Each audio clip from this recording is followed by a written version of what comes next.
The Aftermath by Umechi. Chapter 2. The Dangers of Breaking and Entering, minus the breaking. July 31st, 1998, around midnight. She was asleep when the caterwauling charm was set off. It had been less than a month since James, Frederick, and Lily had been born, and Adelaide had had a serious awakening in the parenting. Teddy, dear, sweet, lovely Teddy, was a very good baby. He rarely cried, seemed to entertain himself by changing the color of his hair or skin. Once he had turned his skin a beautiful coffee brown and had given himself lime green hair. And he was very loving in an adorable and heartwarming way. He reminded her of Remus. She had thought that she was sort of prepared for her own baby. And when that turned into 3 babies, she had thought, well, 3 more teddy bears can't be that difficult. She had been so terribly wrong. Adelaide had made the mistake that all babies would be that easy, but the triplets were very different from Teddy. Lovable, adorable, easy Teddy. With James and Frederick, who had letters on all of their clothing so she could tell them apart, Adelaide knew that they would be just like their father and Uncle George. They were always together, and if you picked one up without immediately picking up the other, they would both start to sob. It was such heartbreaking sobs that the first and last time Adelaide did just that, she started to cry with them. She refused to acknowledge that she had been thinking of how George must have felt when Fred died, and that she wondered if they had done this when they were babies. With Lily, instead of being fussy like her brothers, she was needy and demanding. She didn't like it when she looked around and couldn't see Adelaide, and when this happened, she would start to sniffle, then whine, then cry, then sob, then burst into blood-curdling wails. Adelaide would come as fast as she could, pick her up, and almost immediately Lily would quiet. It was as if Lily thought she would disappear. When Adelaide would try to put her back down, she would grip her shirt so tightly in her tiny fist that it would take nothing short of pliers to make her let go. Adelaide always just kept holding her. He had a feeling that this was what she was like when she was Lily's age, so she couldn't really complain much. After all, her mum would have had to go through this. Sometimes she longed for the days when it was just her and Teddy, but then the twins would giggle, or Lily would sigh contentedly in her arms. And she knew it was worth it. That did not mean that she did not need her sleep. She put the babies to bed as early as possible so she could go to bed as early as possible. This was usually around 8. So if she was lucky, Adelaide would get to sleep until 6 o'clock in the morning because Lily was a morning person apparently. Adelaide had just gotten the hang of putting them to sleep in a way that made her able to sleep through the night. James and Frederick had to be in the same crib, or else they would never settle down. And though Teddy was all right by himself, Lily couldn't sleep alone yet without having a panic attack, so she got put in with Teddy. Teddy didn't seem to mind. Then the sure way to get all 3 of the triplets to conk out together was for Adelaide to sing. Not even lullabies. She could sing the phone book or even her history of magic text, and within 5 minutes, they were sleeping. Never mind the fact that Adelaide's singing voice was quite average, bordering on out of tune. Teddy, of course, was asleep also, but he would have fallen asleep even if she hadn't started to sing. He liked his sleep. Thank you very much. That evening, she had successfully put them all to bed at 8:30, then went to bed herself. She was asleep before she hit the pillow. And she was having a dreamless sleep, which was a rare and wonderful thing when she was violently awoken by the caterwauling charm she set up every night before she went to sleep. Just because the war was over didn't mean that there weren't still bad people. And just because the war was over and she had given birth to triplets did not mean that she didn't snap awake, grab a wand, go into the living room, and fire spells before she had even identified the intruder. Aquamenti! Expelliarmus! Avis! Apugno! Obscuro! So first, the intruder was sprayed with water, obscuring their vision. Then, if they were holding a weapon, it flies out of their hand. If not, they get blasted into the wall behind them. Then the birds appear and attack, successfully distracting them. And finally, a blindfold appears over their eyes, making them completely vulnerable. It might have seemed like overkill to some, but it was a precaution to Adelaide. And it was their own fault for breaking and entering. It was a shame that the intruder was Apollo, and that he wasn't really breaking and entering, considering he had just flashed directly into her living room instead of breaking her door down. Whoa! Apollo said from his sprawled position on the floor. He put a hand in front of his face. I'm going blind! How will I draw my sun chariot if I'm blind? It's illegal! he cried in mock distress. Oh, hush! Adelaide cancelled the caterwauling charm, called off the birds, and managed the blindfold. Apollo looked at her as if she was his savior. I can see! Yes, you can. Now will you tell me why you are appearing in my apartment in the middle of the night? She asked. You're lucky I put silencing wards around the children's room, or they would be screaming right now because of the racket you caused. The silencing wards only went one way. The children couldn't hear anything outside their room, but Adelaide was still able to hear if one of them started crying. The Muggle baby monitor worked wonders for when she was in a more deep sleep. Happy birthday! Apollo said. He got up and went to hug her, but Adelaide pushed him away. He was still wet. You didn't forget, did you, Addie? Adelaide smiled tiredly. She had come to realize that gods, or perhaps just Apollo, didn't really think the way mortals did.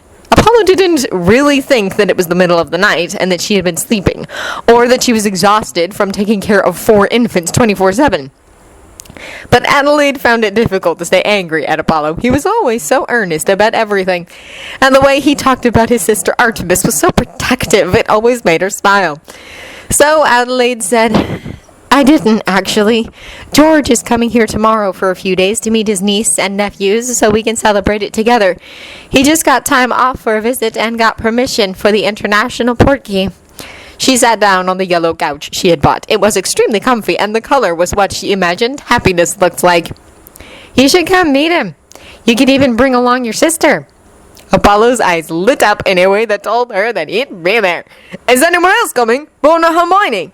She had told Apollo a lot about her life in England. No, Adelaide said sadly. Ron still blames me for Fred's death, and since Hermione's with him, it would be detrimental to their relationship if she came out. She did send a letter, though. Have you told them about Jay, Ricky, and Lily? No, Adelaide said. I don't want Molly or Ginny or Ron to come and give me the cold shoulder while doting on them. It would be unhealthy. She shook her head firmly.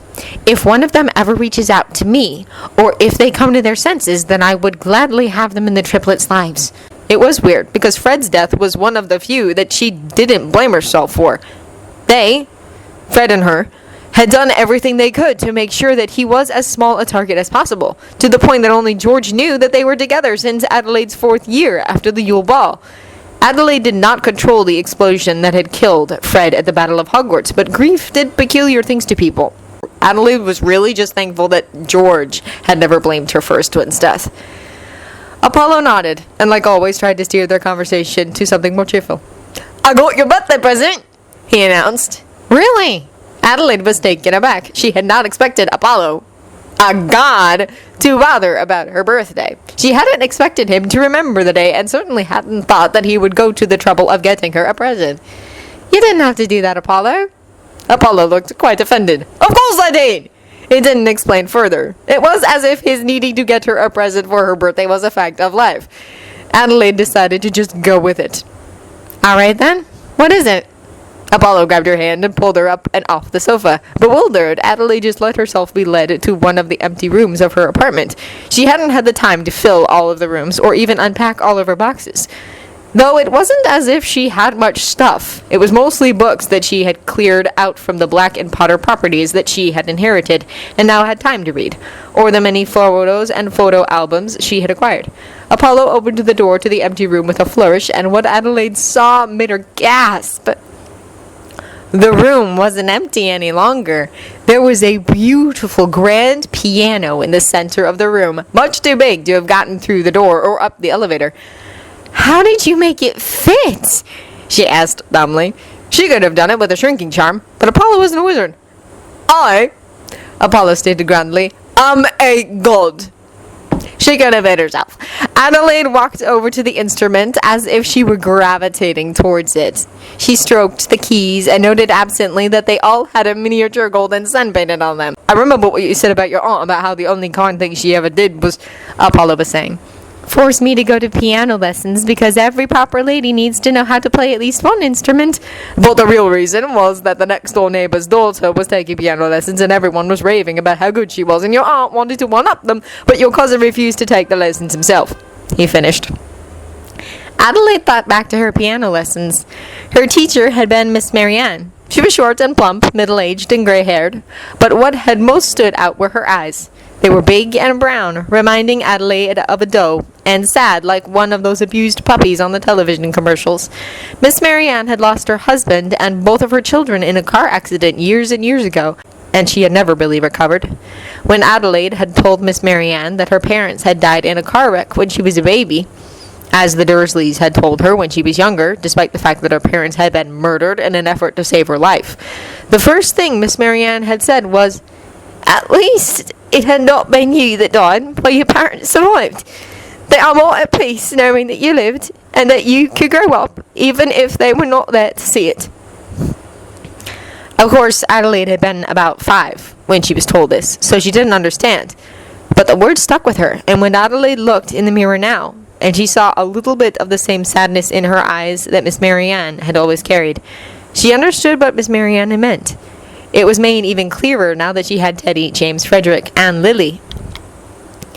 Miss Marianne's heart stopped in her sleep just after Adelaide's 5th year at Hogwarts, just after Sirius had died.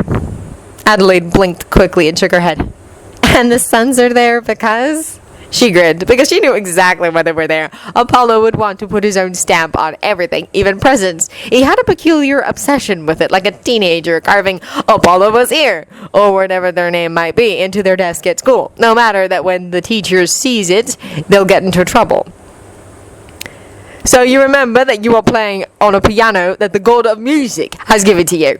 he responded with the expected answer. "But," he said mischievously, "I also got you something else."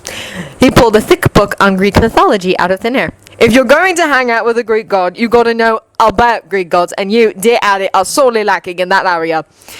Adelaide groaned. She had never liked reading overly much. She certainly didn't inhale books and facts like Hermione did, though she had been better since she had been out of school, which was the very opposite to what you want, usually, because reading was one of the most relaxing things that she did nowadays.